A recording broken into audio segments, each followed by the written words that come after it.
Hola, mi nombre es Daniel Anaya. Cuando era niño siempre me imaginé que era de lo que platicaban los adultos.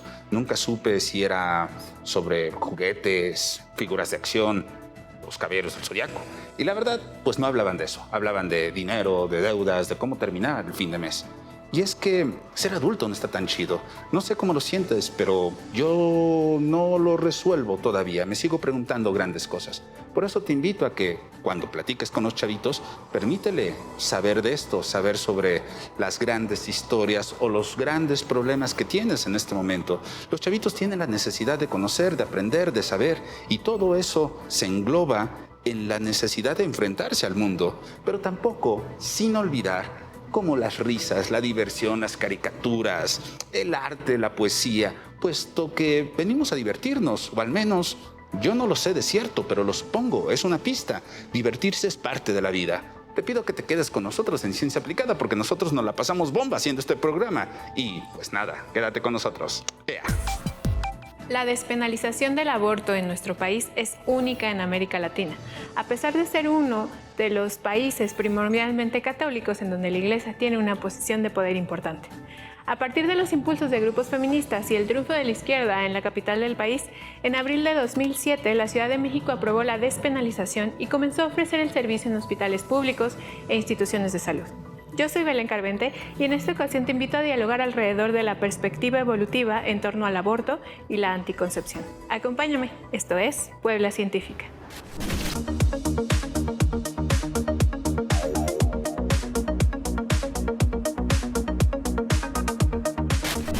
El cuidado parental que favorece la supervivencia de la especie es una estrategia común entre los vertebrados.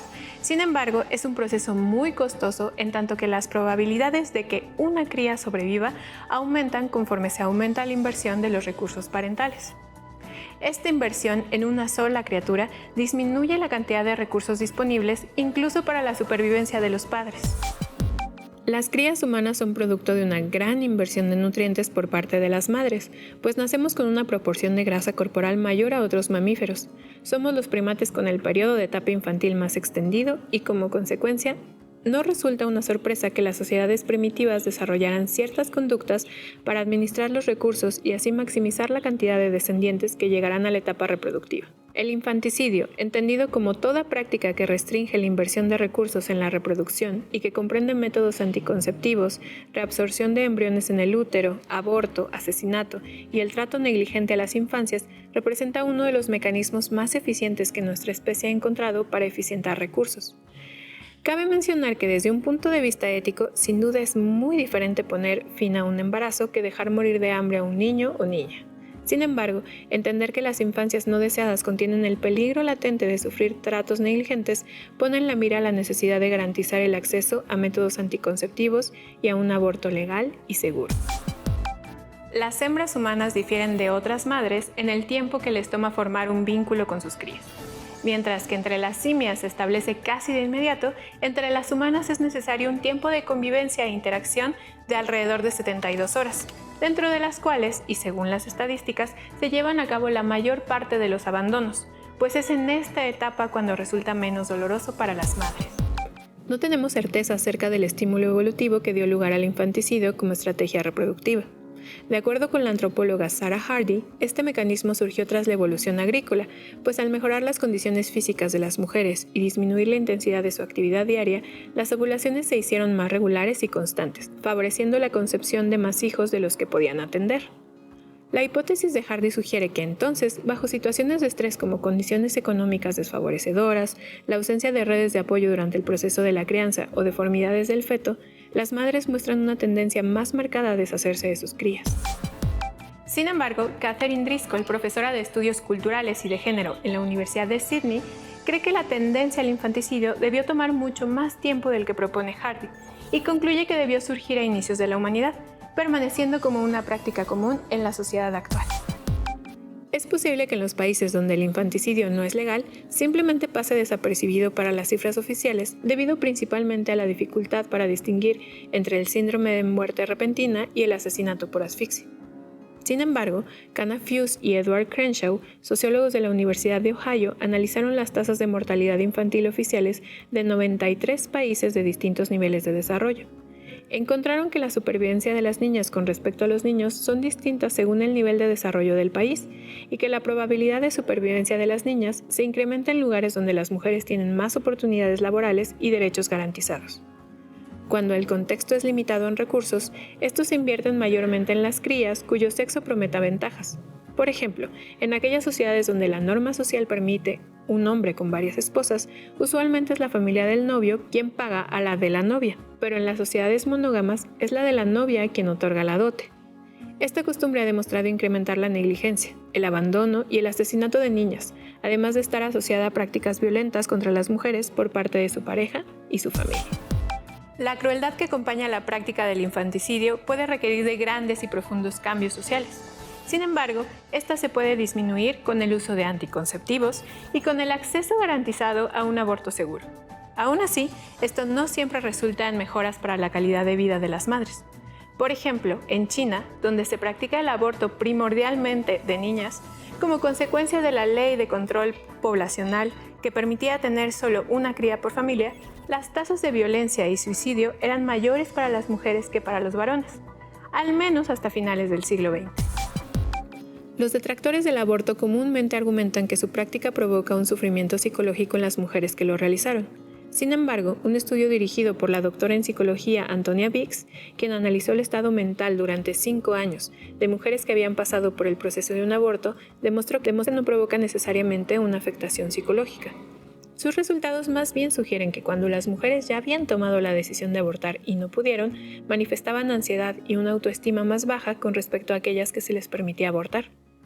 Ahora bien, parece que estos malestares solo son temporales, pues al finalizar el plazo de 5 años durante los cuales se realizó el estudio, el estado emocional de las 558 participantes se igualó en promedio. Es importante fomentar el desarrollo y la inclusión de las mujeres en todos los ámbitos de la sociedad, pero también es respetar nuestras elecciones reproductivas en el entendimiento de que el éxito de nuestra especie se debe, en gran medida, a aquellas que supieron administrar los recursos de maneras más eficientes. En la actualidad, resulta inaceptable desde un punto de vista ético el ejercicio de la negligencia y el maltrato infantil como práctica para administrar recursos, cuando contamos con acceso a métodos anticonceptivos y al aborto.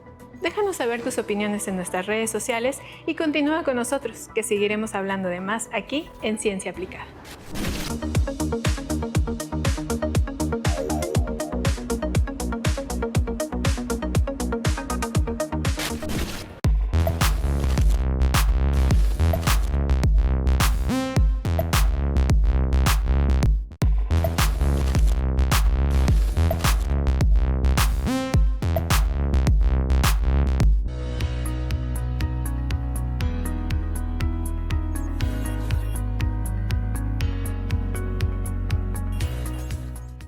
Hola gente, esto es Ciencia Aplicada y el día de hoy tengo una entrevista bien interesante con el doctor Eloy Méndez. Eloy, para los cuates. Y pues nada, me gustaría decirle, pues buenos días, ¿cómo te encuentras?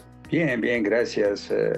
Las vacaciones de verano ayudan a cargar pila y atender algunos de los interminables pendientes, ¿no? Te agradezco la invitación a platicar.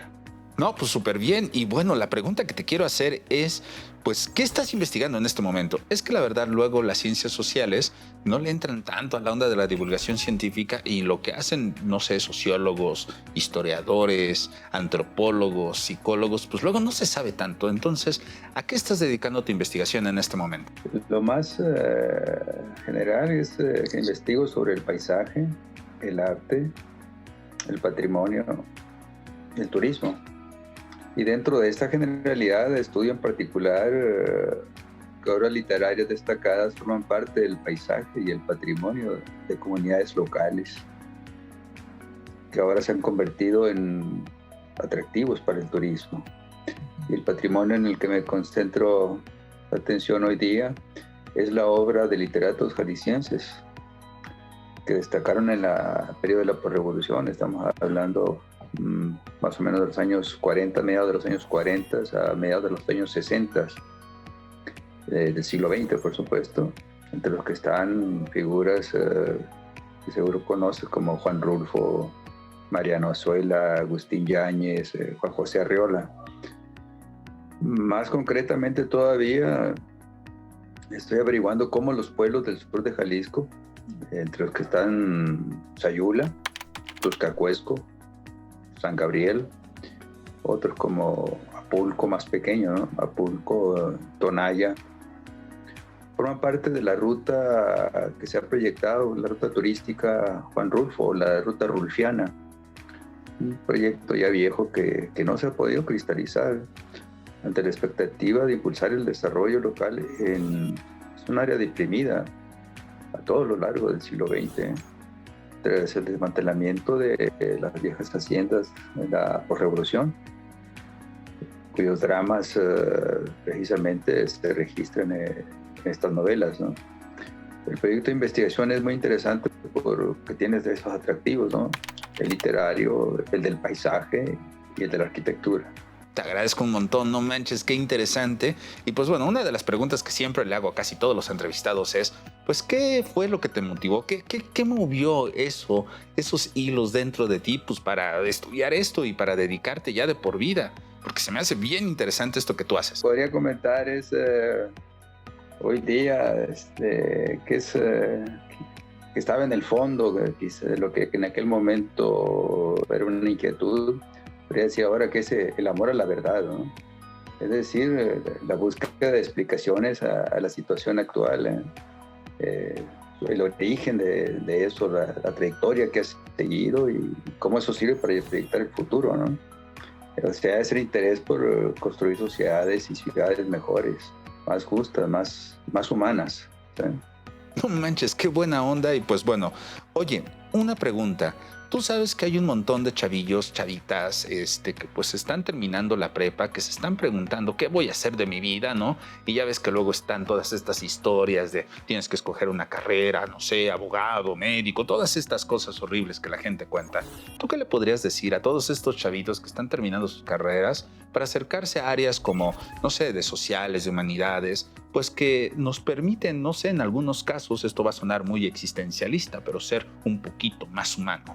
Entonces, pues, ¿qué mensaje les podrías decir a todos estos chavitos, chavitas, para que se acerquen a las ciencias sociales y humanidades? Sí, debo decir que me ubico no tanto en las ciencias sociales, tengo un pie en las humanidades, ¿no?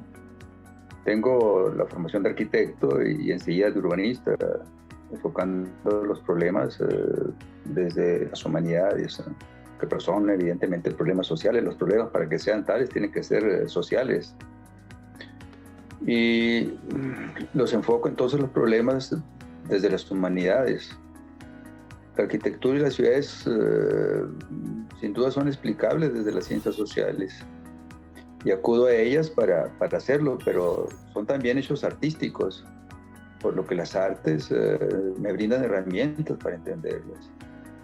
A las y los jóvenes interesados en las ciencias sociales y las humanidades les pido y les sugiero que se acerquen y entreguen a ellas por gusto, por pasión, con el conveniente, la conveniencia de que el convencimiento contribuye a aprovechar mejor los instrumentos útiles para entender y transformar la realidad, ¿no? Eloy, te agradezco mucho tu respuesta, se me hace bien interesante y bien chida. Y pues bueno, para ir cerrando, sabemos que en este momento pues el mundo se está convirtiendo en algo muy difícil y el futuro parece incierto. Entonces, pues a toda la gente que nos está viendo desde las ciencias sociales, pues ¿qué les podrías decir, no? En especial con todo esto de la infodemia, ¿no? Todo esto de que las historias que se van contando y todo ello, pues desde las ciencias sociales, ¿tú qué les podrías decir a toda esta gente que nos está escuchando? Bueno, esa es una pregunta de debate hoy día. Pues la infodemia nos hace infómatas, partes pasivas de los grandes circuitos de la información y la comunicación. La infodemia nos aleja de las cosas que nos interesan, nos atrapa en una gran red de datos, números, nombres, fechas, indicadores, estadísticas, acontecimientos. Pero los datos no hacen una narrativa de la realidad. La narrativa la hacen las fuentes, los informadores, las informadoras. La mayoría de las fuentes se dedican a seducirnos, no a informarnos. y abandonamos la reflexión, dejamos de lado la narrativa que habría de ser nuestra, ¿no? Recomiendo informarse en base a fuentes seleccionadas, elegir las opciones confiables según nuestro libre albedrío, ¿no? Las fuentes que narran ajustándose a los hechos apegados a la verdad que nosotros mismos construimos. No tenemos por qué dar validez a ultranza a fuentes que no han verificado los datos que difunden. Dejemos los datos que se nos como lluvia fuera de contexto. Esa sería la recomendación. Eloy, te agradezco mucho tu respuesta y pues nada, te dejo la puerta abierta de Ciencia Aplicada, pues cuando quieras venir a echar el chismecito nuevamente conmigo, un cafecito y pues no sé, un pancito, pues con todo gusto nos lo echamos y echamos el chisme. Te agradezco un montón. Nosotros seguimos con nuestra siguiente cápsula. ¡Ea!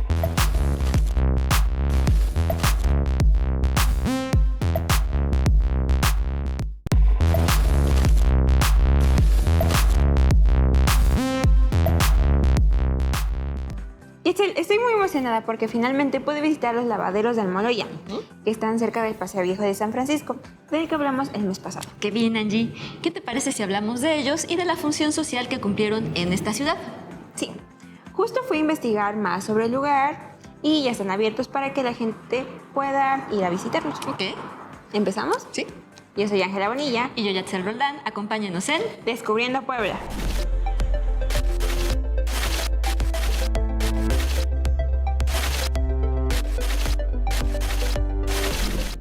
Yatzel, recuerdo que en algún otro episodio de Descubriendo Puebla se comentaba la importancia del río Almoloya, ya que era un recurso importante para el desarrollo de diversas actividades industriales, artesanales y cotidianas. Así es, Angie, y el río fue embovedado en la década de 1960, pero los lavaderos de Almoloya cerraron hasta 1983.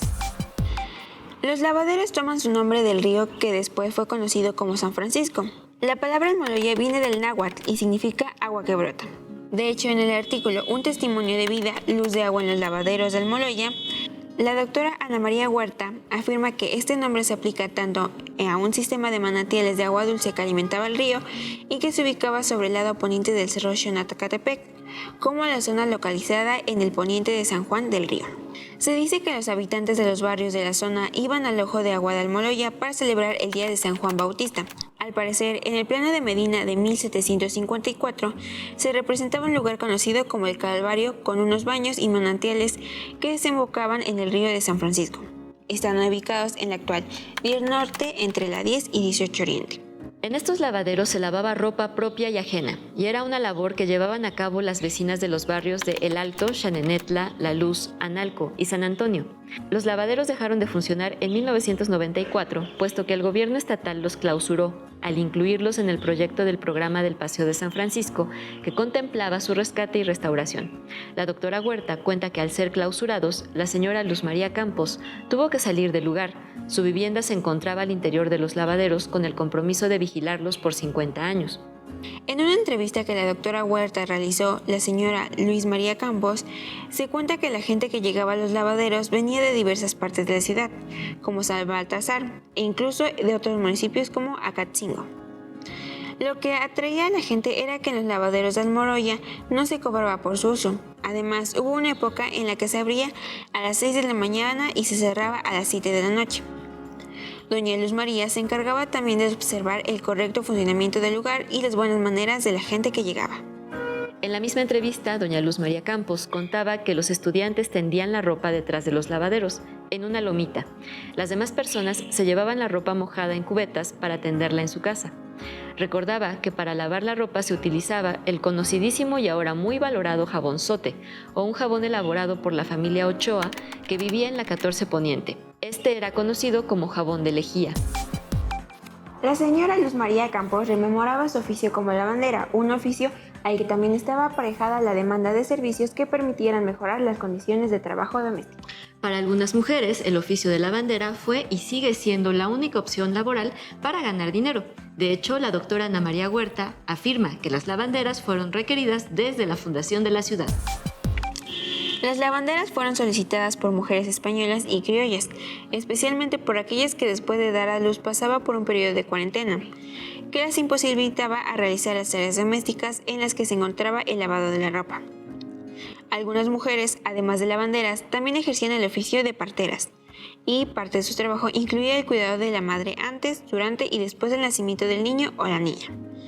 Se hacía cargo de quehaceres, del lavado de pañales y de la ropa de toda la familia, y en ocasiones también amamantaba al recién nacido.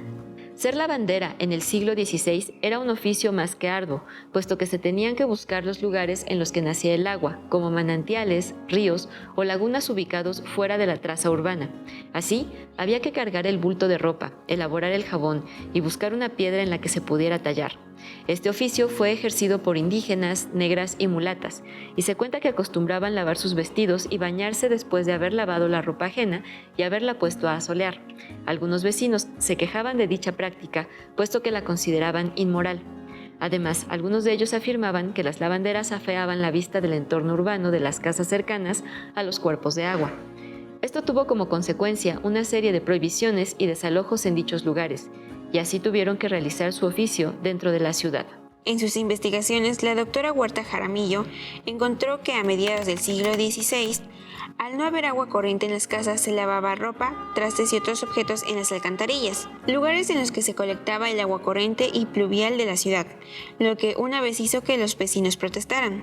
Incluso la doctora Huerta Jaramillo encontró una ordenanza en la que se prohibía lavar frente a las casas de un señor llamado Diego de Cortés. La pena por si se transgredía la ordenanza era recibir 50 azotes. El agua era tan necesaria en la ciudad que se fueron construyendo fuentes en diferentes puntos, y tiempo después también se construyeron los primeros lavadores públicos en algunas tocinerías y fábricas de jabón que contaban con mercedes de agua, además de algunas casas y conventos como el del Carmen.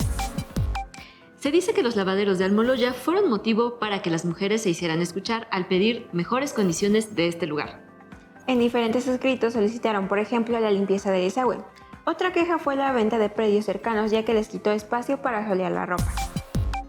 La doctora Huerta Jaramillo afirma que estas fueron las primeras formas de participación política de las mujeres, que no serían por el voto, sino por cuestiones que tenían que ver con sus actividades cotidianas como el agua, los lavaderos, la basura y otros servicios.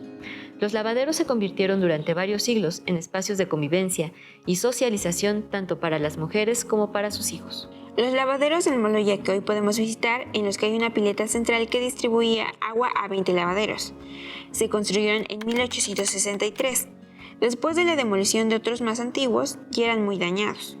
Lugares como los lavaderos eran espacios en los que se discutían y resolvían diferencias, se manifestaban coincidencias, se creaban lazos de amistad, servían como centro de información y muchas otras prácticas socioculturales. Muchas gracias por acompañarnos en este recorrido histórico sobre lavanderas y lavaderos. Recuerden que recibimos sus anécdotas y comentarios a consiste.tv@gmail.com. Nos vemos la próxima semana para seguir descubriendo Puebla.